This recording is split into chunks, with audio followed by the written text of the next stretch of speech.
Hello everyone and welcome to Weekend Reviews, and today we are going to be reviewing The Karate Kid 3, made in 1989, and I'm by Sean Halagasigsi, I think that's his name. So in this movie, Daniel and Mr. Miyagi get back from Okinawa, but Daniel and Kikimo broke up.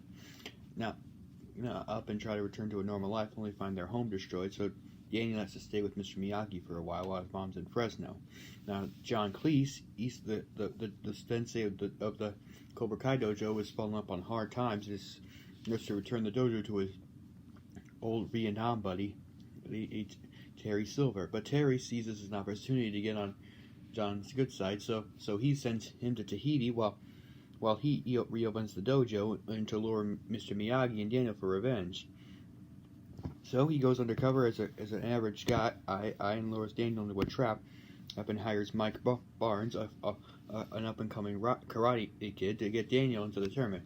At first, Daniel decides not to enter the tournament, but then Mike forces Daniel to multiple times, and then he finally gets Daniel in his palm after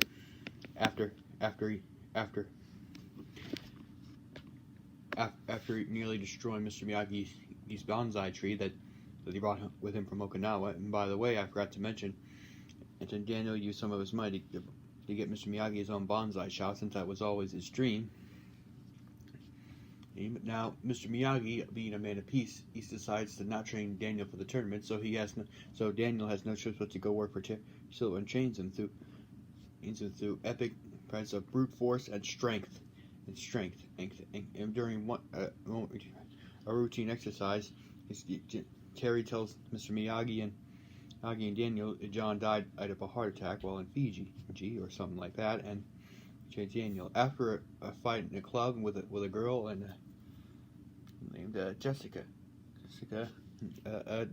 Daniel decides to stop training with Terry, but is ambushed by Mike and John, and who's still alive. And after having a falling out with Mr. Miyagi making amends, and Daniel decides to go for the tournament and ends up defeating Mike after learning what Terry's really up to, and everything goes back to normal, and Daniel leads a normal life. And that's all I have for now. Things have been great. Just finished with my assistant with Mr. Todd, and that's all. And I'll talk to y'all tomorrow. Goodbye.